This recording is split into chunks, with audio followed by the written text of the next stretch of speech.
researcher at the university and has filled in at very short notice after her colleague's husband was taken quite ill. So we really welcome and thank Meta for coming today. So please could you come and join us? Thank you. I'll take that second chair. Thank you.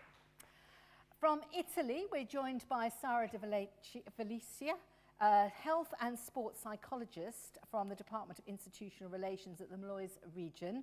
She is particularly interested in preventing psychic pathologies through prevention and the use of coping strategies that could reduce many risk factors. Sara is joined on stage by interpreter Val Pratt from Gemini Language Services.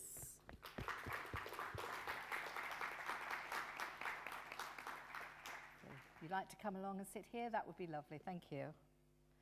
From Spain, we have Inma Mateo from Rodriguez. Inma is a professor at the Andalusian School of Public Health and a psychologist responsible for several projects about healthy work in an ageing Europe and workplace conditions and health in ageing employees. She's director of the course Strategy and Skill for Development of Work Health Promotions. Inma is joined on stage by Hilary, who's also from Gemini.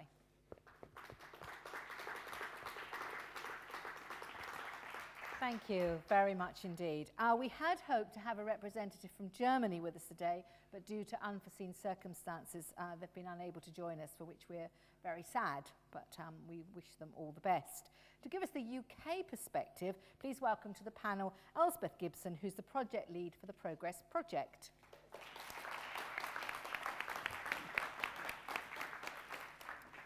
Again, if you've got a point or a question you'd like to raise, then just make us aware of it and we'll get a microphone to us. So thank you all very, very much indeed for joining us. I know I am so thrilled with and amazed by the fact that you can come to an international conference and take part in a language which isn't your own.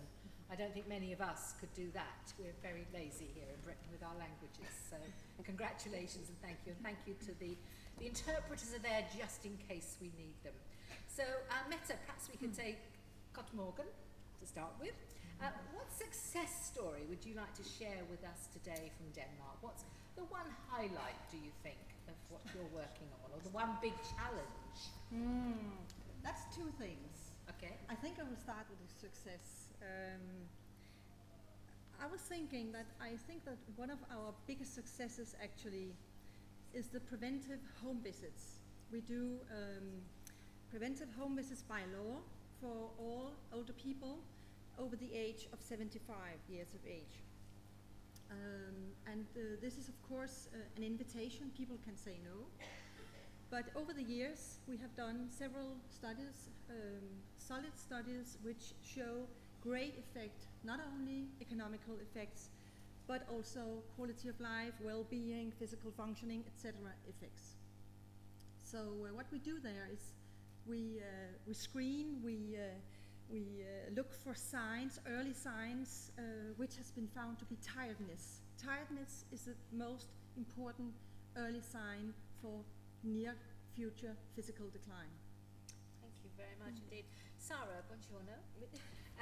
What is the highlight of your experiences? She's not going to speak in English. Right, no, that's fine. We'll speak for her. She'll speak in Italian. I'll translate for her. Okay, then fine. So, is there one project that you particularly are proud of? Allora, il nostro progetto tende a incentivare l'attività fisica nelle persone in età da prepensionamento. Yes, their major project is to get people doing more physical activity. Okay, that's the major part of the project. Diciamo, i punti forza di questo nostro progetto sono sicuramente la possibilità di coinvolgere tutti i paesi della regione Molise, che sono dei paesi spopolati. Yeah. The region that she comes from, it's quite it's got lots of villages, quite isolated, so they're trying to involve all of these regions. Quindi è possibile in questo modo, coinvolgendo nell'attività fisica, ad essere delle reti sociali. Yeah, they're trying to make a kind of social network by involving all the different villages, or as many villages as they can in the region of Molise, which people don't know where it is. It's sort of around Naples and Rome, Ah, sort of between Naples and Rome. Okay, so it's quite safe. Quindi oltre all'attività fisica e quindi al benessere fisico abbiamo un incremento del benessere psicologico e sociale. Yes, as well as improving their physical well-being, they've also got they've seen an increase in their social and, And the psychology. and psychological well-being. In fact, Sarah is a psychologist. So, We spoke earlier, didn't we, about Yes, the importance of yes, well-being yes. as well as physical activity. Thank you very much indeed. Inma, buenos dias. Buenos dias. Pardon. In Spain? Well, I think that to have an aging population and the prolongate of the age of the people is a good news, is an opportunity. I think that the vision that the active and healthy aging is a good point to start to work. So we should look at it as a positive thing rather than a negative thing. Exactly. No? Because we, until now, we associate the aging with dependence and with a problem and with a economic problem even. I think that we have to think that it is a change and it is a conquest. Something This to- is an opportunity.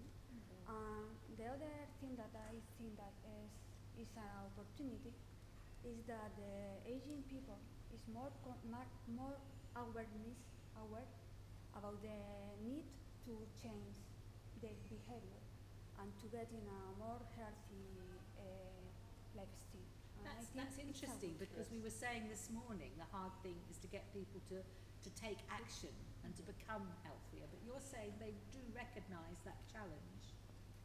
I think that for the aging people, yes.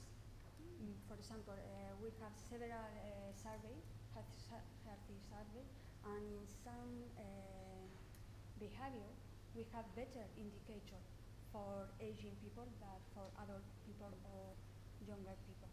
For example, smoke and take fruit and vegetable, then we Yes. have a lower level of intake fruit and vegetable in the general population. The Asian people get this type of food more frequently. or They're better at better doing their own pre- cooking, I Yes. reckon. That's probably. I'll come back to you in a moment on that.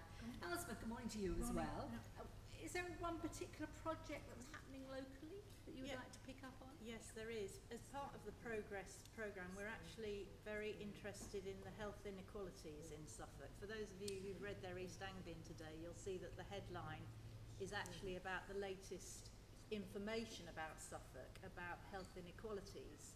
And that information is generated by a national, and local observatory, sort of health observatory, but it's informed by local knowledge about what's happening in Suffolk to the health profile. And we're interested in those workplaces that have employees who come from the most deprived parts of Suffolk. Because one of the things, it has been a theme this morning, but it's fine if you've actually had exercise as part of your life or you've had opportunity to have a very positive nutrition, but if you've actually missed out on these opportunities in life, it's really important that we address the imbalance. And we're interested in working with workplaces that are actually having employees from the most deprived parts of Suffolk. And I'm particularly interested in where we can make a connection between British companies and our European companies. And for instance, just an example of which is in Suffolk, there is a new company that's taken over all the waste management aspects of Suffolk Services, which is our recycling, and all our waste disposal type activities in the county. We are a county aiming to be the greenest county. And it was very interesting talking to our Spanish partners last night, because the company that's taken over the contract in Suffolk is actually a Spanish-owned company. One of the things we know about the waste industry is they're clearly doing a lot for, creating recycling targets, which are really important to us economically, but perhaps they've got a way to go in the health and well-being of their employees. So if we can find a connection between, our European partners and ourselves, supported by a business sponsor such as this particular company, then I think we've got a great opportunity over the next 17 months to really create improvements for individuals, improvements for businesses, but also improvements in our regions that will in turn inform policy and will help our policymakers think about how we can adapt and change to these issues.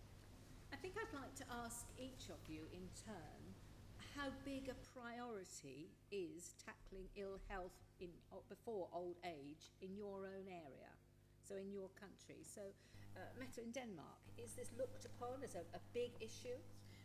Please repeat the question. How big a priority is the issue of older people at work and their health in your country?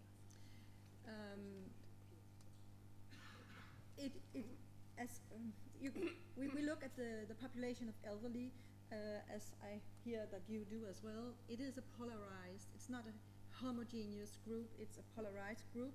We have a group of very fit, very well, very healthy elderly, and we also have a group of very frail and multi-diagnosed group of elderly. And for those, the last one, the latter, it is a big priority. And it has to be a big priority, because we know if we are not prioritizing, we will have to, you can say, work even more on it later on. And So is the money there to support that work? Still it is, but it's foreseen that it will not be there in the future. So we do things to meet or to foresee the problems in the future. I can come back to projects on that later on if you like. That would be good. Thank you. Yeah. Sarah, what about in Italy? Penso che le nostre politiche sociali si devono concentrare sul fatto che non esiste una divisione tra malattia e persona, ma sono lungo un continuum. Yes, they've got a long continuum. Their social politics concentrates on both things, not just on the ill, but also on the old, Quindi the aging people. è importante prevenire, quindi partire già anche dall'età giovane per evitare poi di agire sulla malattia.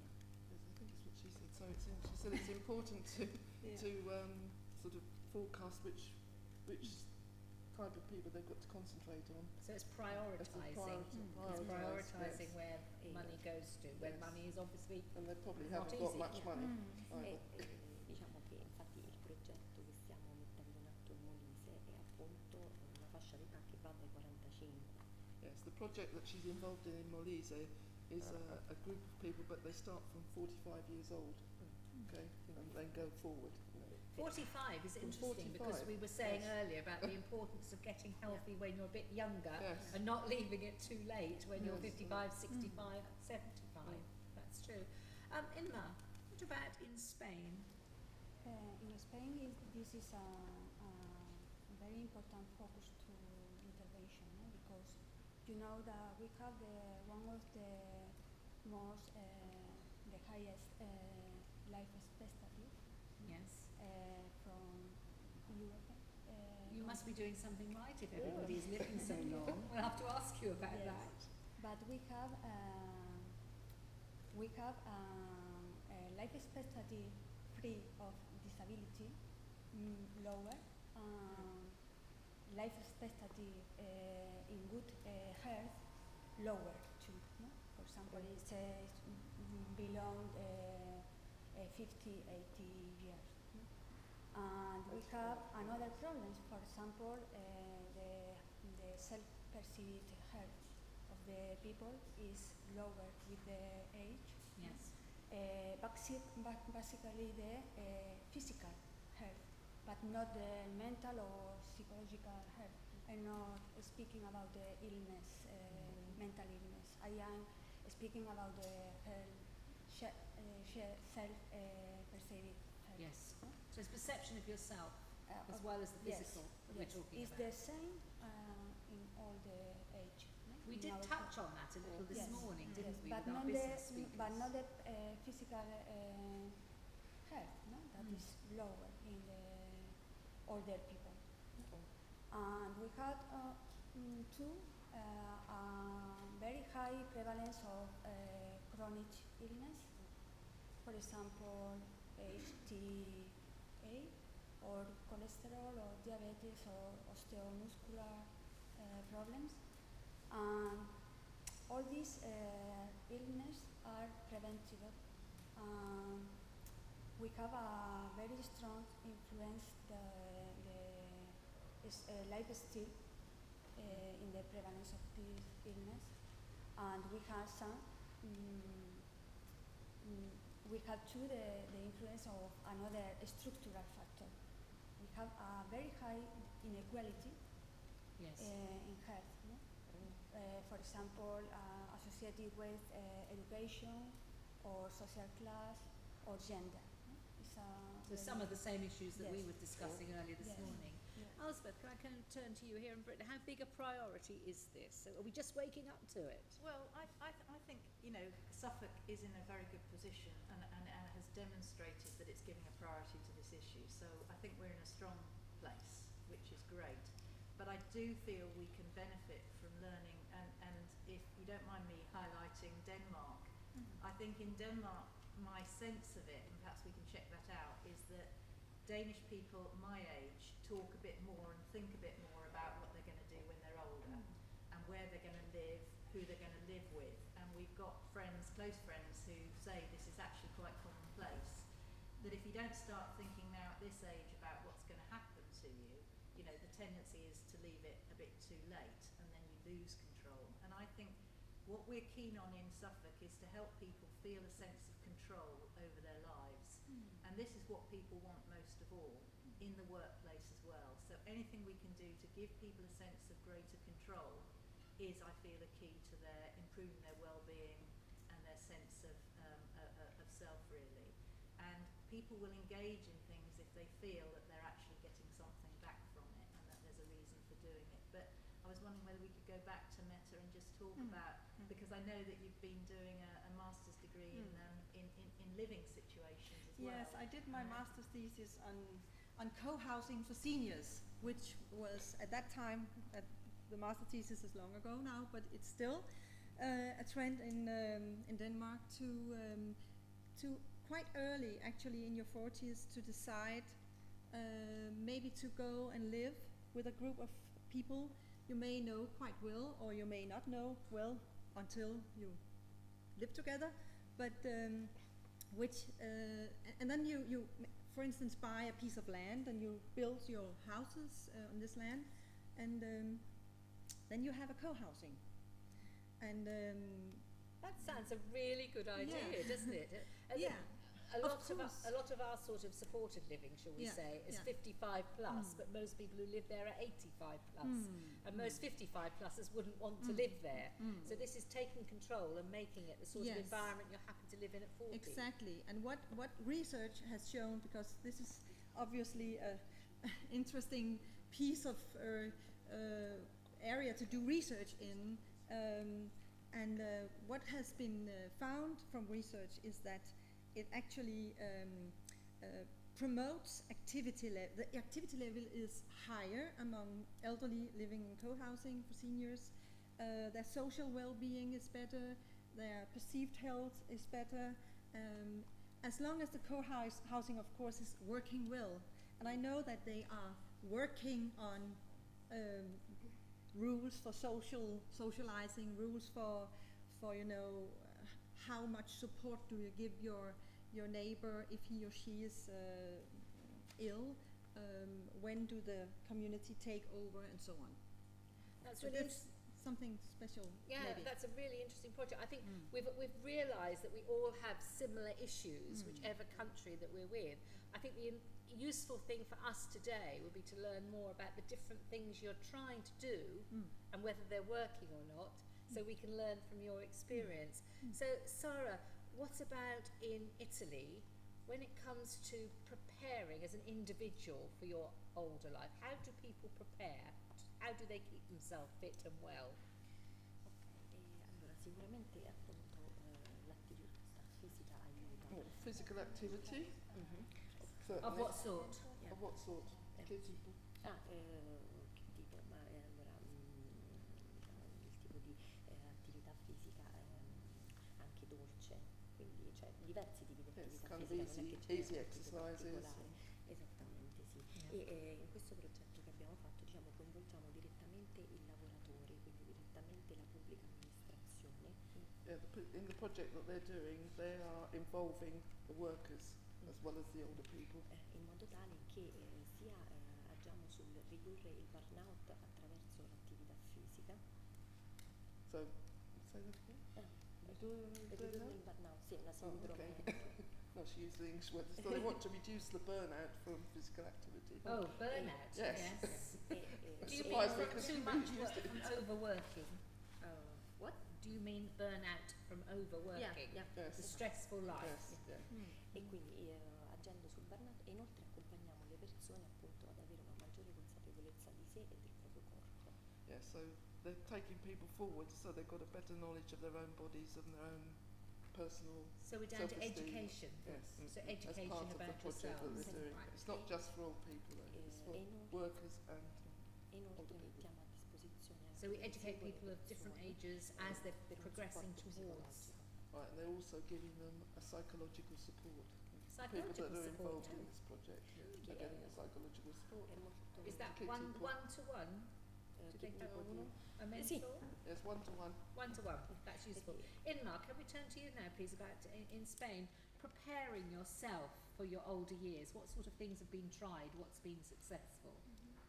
They well, we have several strategy or focus of the intervention. No? For example, one of the more important from the effort social ministry is, for example, to improve the relation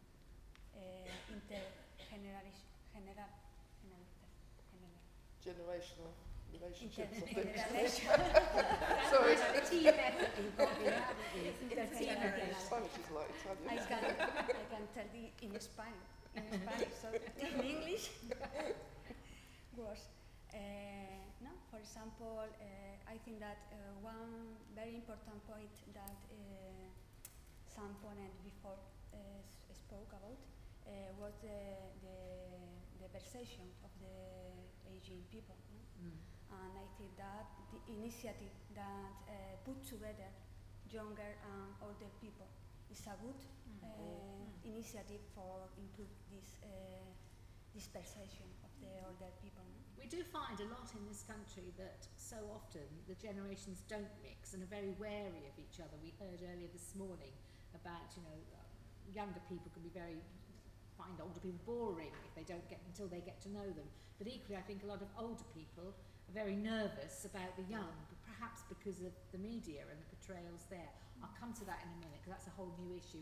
Elspeth, are we very good here about preparing ourselves? What are we doing? Well, I think we're getting better, and I think we've got programmes in Suffolk that we're using called Health Manager, and this is a private way of perhaps looking at your health, by logging in and actually seeing, being very honest with yourself about, what's your sleep pattern like, what are you eating, what's your sense of stress levels. And it's a way of monitoring it, but it keeps you in touch with progress. So if you're starting to make some changes, then it actually shows that improvement. And we're offering that Health Manager programme to the businesses we're working with as part of this programme. And we've also shared it with our partners in Europe, and they're very interested in this way in which we're giving people an online support. It's not yet in a phone application, but that's the next step. We would like it to be really available to people so it can trigger the changes that you need to make or give you reminders on your text on your phone, because we have more people now who have phones perhaps than have a login at a computer, so we want to make it accessible to as many people as possible. I wonder whether there's a place for some legislation on this and that we should be forced to do more. Would that work? Have you considered that at all? Legislation in terms of Well, either the individual or perhaps, as we're talking about employment, employers should be Yes. forced to do more. yes, we have some legislation, at least in some organizations, some workplaces, mostly public, who have these senior what you call it, I wrote it down here, yeah, senior palaces, exactly like one of the speakers this morning mentioned, letting people over the age of 60 have one day off, maybe not by withdrawing any wages, but actually having the same wage, and also to divide the tasks during the day in another way, seeking to actually not to what to say, have ill health or something out of it. But yeah, senior palaces we do have, but mostly in public places. It's Private businesses that don't do it. No, not that much. Is that because of the financial implications? I think it's only because of the financial business. Would the private sector do more if they were forced to do it, if there was a law to Yes, say? yes. In Denmark, yes, they would do that. Very They would do that. law-abiding, Yes, like the British. yes, yes. They would do that. Of course they would. And we also have this work environment law saying that you have to do certain things to have your workers feel good during the day. So there has been, and there are still, many initiatives, fitness apps for your phone, doing small exercises if you have if you're sitting down all day and so on. So there are many dieting buffets with not breakfast but lunch buffets with only healthy stuff and so on. So there are many things done if you look all over. If I can ask you now, can I ask you about what happens in Italy?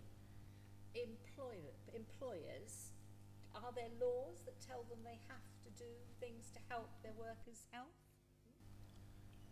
Ci sono delle leggi che dicono al boss che No, in Italia non ci sono.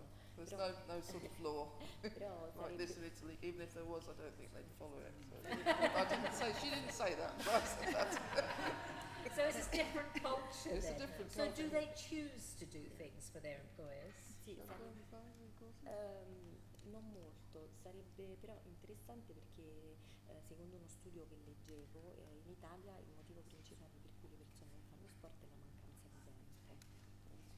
Yes, she said they don't really help very much, but she's just read a recent sort of details of a project that they've said that the reason why not many Italians do a lot of sport is because they don't have enough time E quindi farlo allowed all'interno, at work or, you know.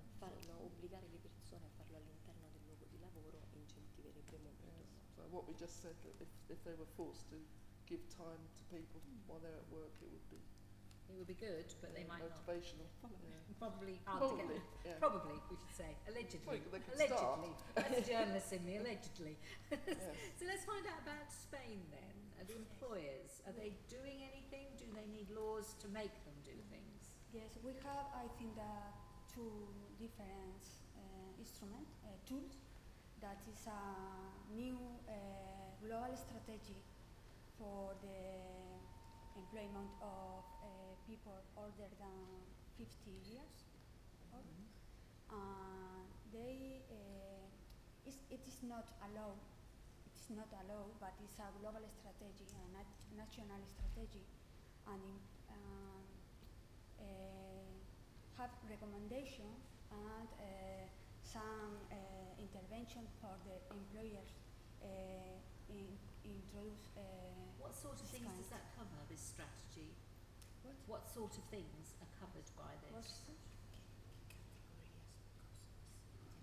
For example, to introduce health promotion in workplace, and especially for a very vulnerable sector, that is a woman, older woman that are working, and they try to incorporate this health promotion workplace intervention.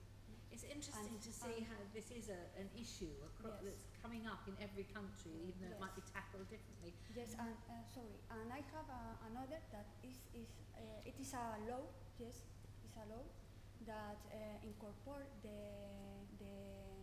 activity of health promotion workplace as a function of the responsible of the health surveys in our country, health Yes. surveys in our workplace. ¿No? Los responsables de la vigilancia de la salud tienen la obligación de usar este tipo de.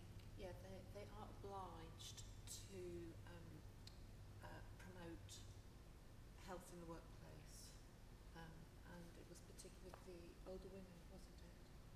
Well, for all the people, but For it's everybody. good for the So they're obliged to do it. Are there financial incentives? Are they given money to help? no, No. it is an obligation because Just an obligation it's part to do of it. the function of a doctor of a business Right. place, no, or company place. Right. What about here in Britain? Well, I think just to put in another sort of perspective, it isn't. There are some people who go to work, and there are some people who work from home, and there are some people who aren't in work but perhaps are caring for relatives at home. Number of carers that we have in the county. We were just aware of the numbers the other week because we had Family Carers Week, and every time you think about it, you think these individuals are often at home without any influence of the employer being a trigger for them to change their behaviour, and they probably, don't have any access to any of these messages in the same way as people who are in employment. So within this project, what we want to do is gain richer insights about what's going on for people. And I was talking to a colleague of mine who works from home and finds that actually they work all day.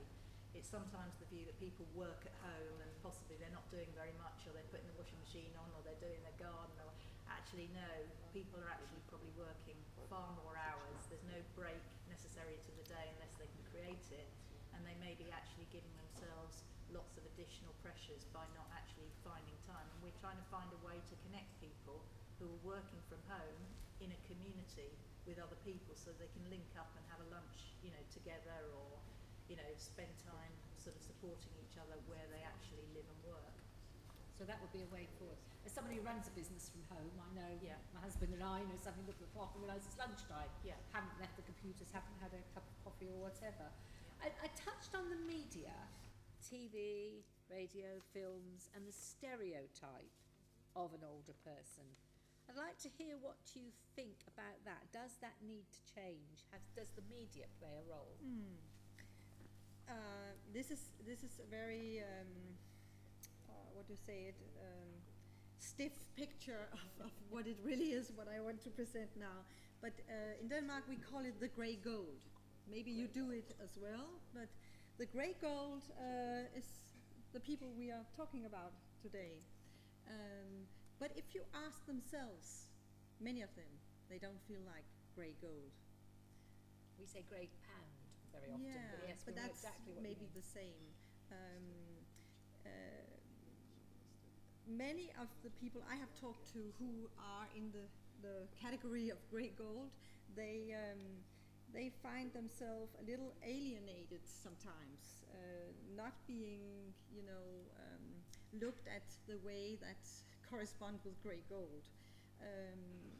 They can feel marginalized, and in some companies they are not hired but fired when they have turned 60 and so on. So it's not just a rosy picture, this grey gold, but the media shows older people either as very, very frail people who needs help, or as the grey gold, playing golf and taking care of their Right. grandchildren. And what about in Italy, Sarah?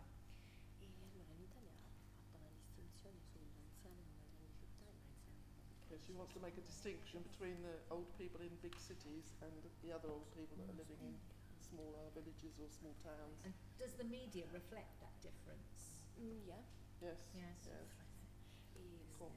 Quindi diciamo, nella piccola città l'anziano viene considerato una virtù, un punto di forza. Yes, in the small towns, an old person is considered a kind of a strong point, an advantage, etc. Perché comunque So they're a figure within Yeah, the they're a community. figure within their community, but in How the do big you city, I think she's going to say that invece nella piccola città viene dimenticato, sparisce the the old person disappears amongst the That's crowd. interesting, I think, geographical, isn't it? Yes, we have a point at the back. I'll come back to you in a moment. Okay. My name's Liz Smith. I work for a local business, and one of the interesting things that we talk about at our work, and I'd quite like to know what the difference is between the UK and the countries represented up here today. Obviously there's been some change in the employment law now. We do not have a default retirement age anymore in the UK, and I think although for now I think a lot of people have got their retirement plans in place, in 20, 30 years time perhaps my generation is not going to be planning quite so well for it, and one of the things we're thinking about is how we address the ageing population who do not have retirement plans in place necessarily, and how we manage that from a business perspective. And I was just really wondering, do the panel have any views on that, and do they have default retirement ages in the countries? Right, let's take the latter one first. Do you have a retirement age? Yes. Yes? Yes, we have 65 years of age at the moment, but very, very soon it will be 67. 67, right. What about in Italy?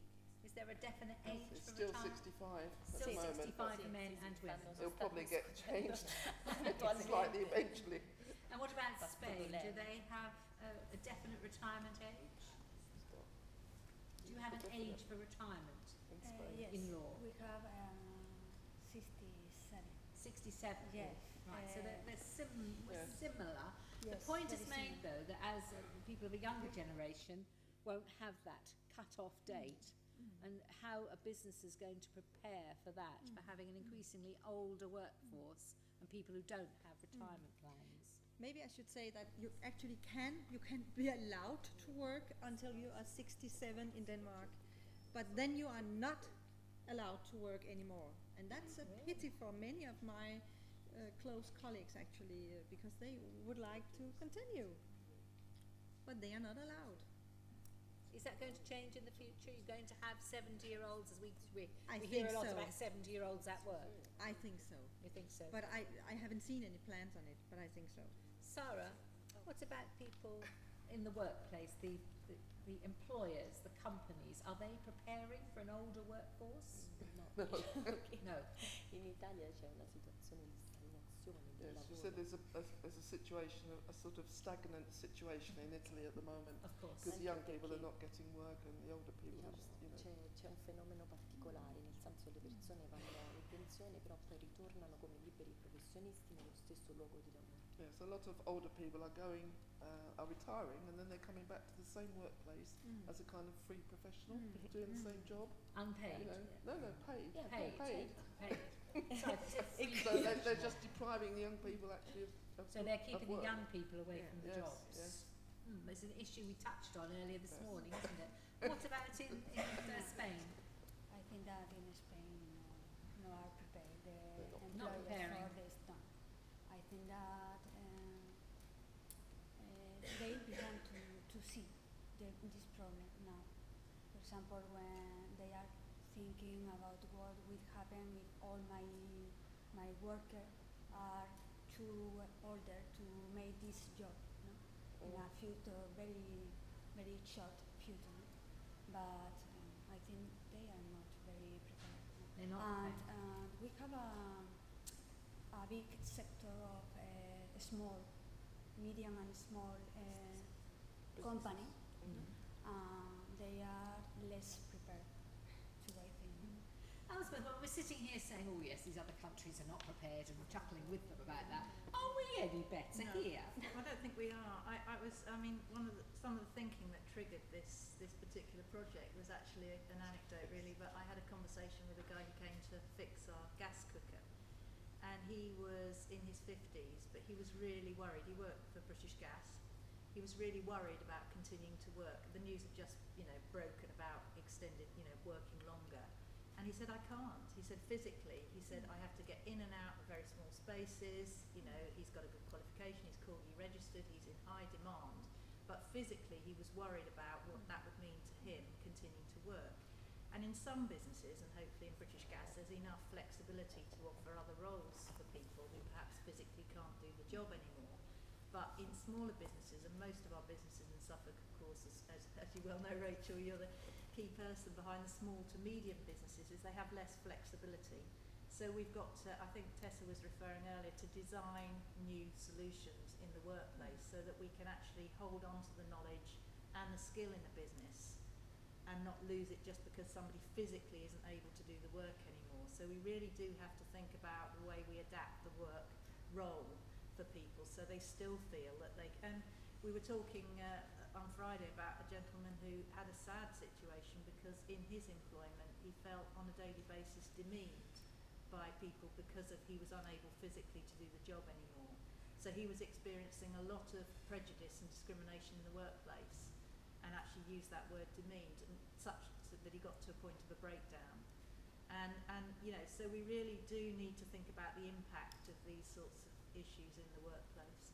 I've had a similar conversation recently with a hairdresser who said, you know, it's standing all day, it's a difficult job. A painter and decorator and a firefighter as well have all had a similar.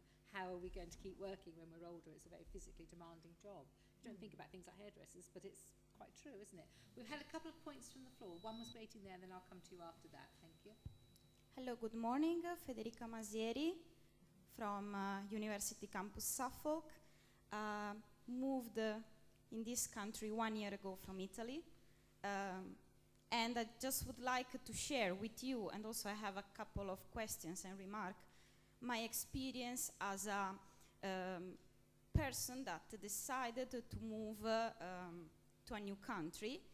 And I think that my original country, so Italy, has got a lot to learn from this country, but even the other way around. So just to make a point and make a comment, in Italy there aren't maybe rules, laws and regulation, and it's very interesting the fact that everything is generally left to single regions. In here we have the experience from Molise. So there are plans in regions to improve quality of life and to underpin a healthy lifestyle with your work position. But in the other way around, and that is very interesting what Sarah was saying, they are dealing with still young people, 45 years old is the project that you were speaking about. The people involved in that are 45 years old. So it's really interesting because if you look from a cultural point of view, in Italy it's really difficult for someone that is in the 60s to really partake a program of gym, because there is this culture that maybe, and still elderly are one great part of the social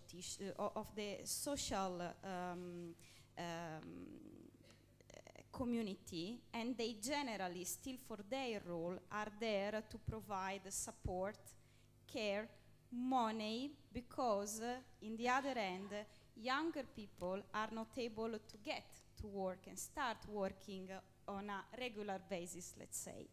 So it's interesting that everything is dealt to a local level. There's no still general coordination from a central point.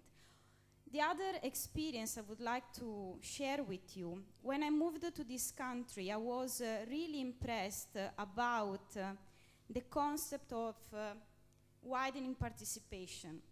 Is not so strange, but at the beginning for me was, I was really astonished by that, to find in a counter or to find in a till, in a supermarket, someone that is over 60. In Italy that wouldn't be possible. Or even to have someone in a shop that is over 60. In Italy it's not possible because you have to be in touch with people only if you are nice, healthy and young. So there is this, really it's true, there is this double aspect that my country, original country, still needs to learn from this country. So even if you are old, you still can actively contribute to the social life, to the workplace. And as well, if you are young, that doesn't mean you are not skilled enough or good enough at doing something. So the point is really that this country looks at what you are able to do and how good you are at doing that. Your physical appearance, your years of experience don't matter really that much. That's quite reassuring for us all, isn't it? Thank you. Thank you. Thank you very much. We had another point from the table over here. I'm Nicola Hunter. I'm an occupational physio, and I'm director of a company that's provided physio to quite a lot of companies nationally, such as BT and Royal Mail. I was very interested in the discussion about getting people back to work and flexibility, because in my experience it's very difficult, even in very big companies, to put somebody back into a job that isn't their own job for which they've got the skill set. And I'm very aware at this conference that there's a real absence of the employers representing this forum, because actually we've got to engage the employers to make the changes within the workplace to accommodate the elderly the aging workforce, and to make jobs easier, as well as the physical fitness side. And we sort of seem to be lacking that input here. And I suppose I wondered what Progress is doing to really try and engage the bigger employers and the smaller employers in that agenda, and also what's happening internationally on that particular point. Okay, Elspeth, perhaps we can come to you. I mean, was it hard to get the employers here today? It is.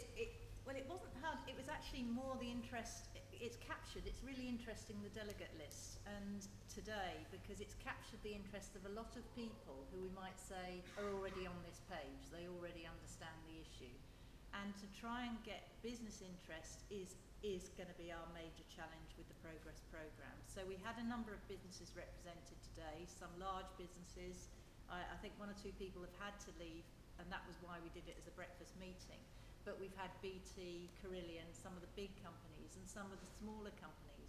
But I think with Peter Funnell, who is the chair of Healthy Ambitions Suffolk and also the president of the Chamber of Commerce, and is also connected with the British Chamber of Commerce, I think we've got, with Paul Winter, we've got one or two key individuals who in turn can influence a whole range of other businesses. And I really do look to those individuals. Paul Winter from the Ipswich Building Society, as we've heard this morning, is doing a tremendous amount. You just have to tweet and follow Paul Winter and you see the leadership he's providing in his company, the Ipswich Building Society, which I think is quite exemplary and clearly has got the attention of the national interest of His Royal Highness Prince Charles, because he has been nominated as the ambassador for business in the community for the whole country. So this is brilliant for Suffolk, you know, to get a local building society on that platform, I think is really good. Peter Funnell's link through Healthy Ambitions is doing a lot to reach small businesses through the Small Business Award, encouraging businesses to come forward and say, we would like to be healthy workplaces, what do we need to do? And this was a successful follow-on from the larger business award that we offered Suffolk businesses through Healthy Ambitions, where we have an annual awards ceremony. A lot of work goes in from Claire Parker and her colleagues of actually helping businesses find the way to provide a healthier work environment for their employees. And now that is an offer available to small and medium-sized businesses in the county. But you're absolutely right. I would say we're a third of the way there, but we've got 2/3 of the way to go. To be successful, this project at the end of 2 years, I would like to home in. I mentioned the waste industry, and my colleagues are probably thinking I'm going on and on about that. Why would I emphasise that business? I emphasise that business because a few weeks ago we had a Swedish contingent and we hosted a group of Swedish managers in the county. And we had some really positive feedback about some of the services they saw and some of the places they visited. But one guy's comment really stuck in my mind, because he went to visit our waste recycling plant in the county, and he actually said he hadn't seen conditions like that in 25 years in Sweden. So we've got businesses that are helping us in the local authority meet our targets for recycling, absolutely important businesses, and they're doing a huge amount in terms of that primary goal. but in relation to the work conditions and the environments that the workers are having to work in, it's far from what we would feel to be desirable. So by making a strategic connection with a company that happens to be Spanish owned, has taken over the waste recycling plants as a contract in Suffolk, I mean it's only a small contribution, but it could be quite a significant contribution to that industry. And Javier here works and knows the company in Spain. It's not impossible. We say we're all only about 5 steps away from the key people who we need to influence to make a change. And I'm a great believer in that because it happens time and time again, is we're actually very connected. But the question is, do we use those connections? And that's actually what this project is about, using connections, talking about this issue and helping businesses and actually seeing it as a win-win. Well, we are going to be asking you and getting you talking in just a moment, but just finally, can I ask our team why your region wanted to get involved in the Progress project? So what about Inma in Spain? Why have you got involved with this event? Why are we involved in this project?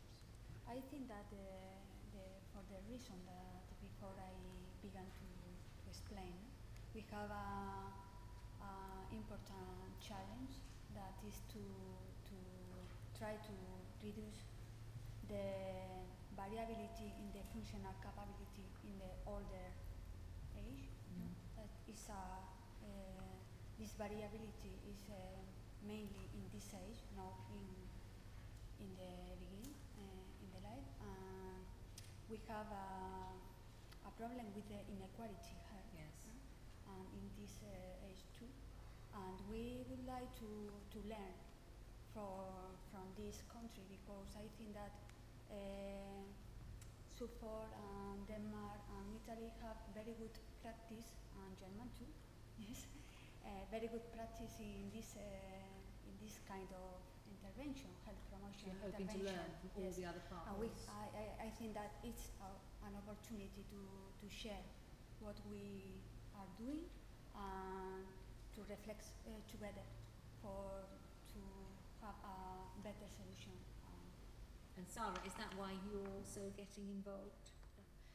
Sicuramente per creare posti di lavoro giovani, creare Yes. posti di lavoro. As well, but mainly also to create more work positions for young people. Really? As part of No, it. we were as saying part of earlier, it, you the know. two sides, isn't it? Yeah. The young people, obviously a huge priority for you in Yes. Italy, Comunque with the anche perché unemployment figures and so on. in realtà anche perché insomma la regione Molise ha un territorio molto vasto e comunque poco popolato, nel senso che ci sono piccoli, quindi la possibilità di creare delle reti soprattutto per le persone anziane che in Molise sono tante. Yes, what she said before, that because Molise is so big and they've got so many places that are isolated from each other, they want to take part in this because they're trying to create this network. Fine, So, that's good. We're so glad you were able to come today. yes. And what about Meta in Denmark? I think we basically the reason why we joined this project was to give more focus on the young elderly, since they seem somewhat to be left with campaigns and of course we have the laws on work environment, but this is basically what there is in it for them. And we know from research, we know from statistics that early prevention is a success, and we see the results later on. We also know that. So it needs more focus, and the international perspective is very important, I think. Lovely, thank you. Yeah. A round of applause for our speakers, please. Thank you. Just go right on over. So that's Meta, Sarah, Inma and Elspeth, and of course our interpreters. Thank you so much indeed. We're going to break now and go into our workshops. And